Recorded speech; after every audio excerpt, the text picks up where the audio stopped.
going to be showing you how to fix your iPhone 16 Pro not charging. You can see this is my 16 Pro right here, and if we simply just plug in this charger, it is not charging. This is plugged into a wall right now, and it's not charging. So what you want to do to fix this is I recommend just simply twisting this charger a couple times, about like 5 times, just because some of the fibers within this charger or the charging port may be just congested and just not working.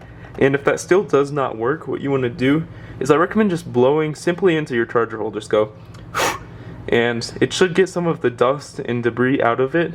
I do that on my charger as well when it's not working, and it commonly fixes it.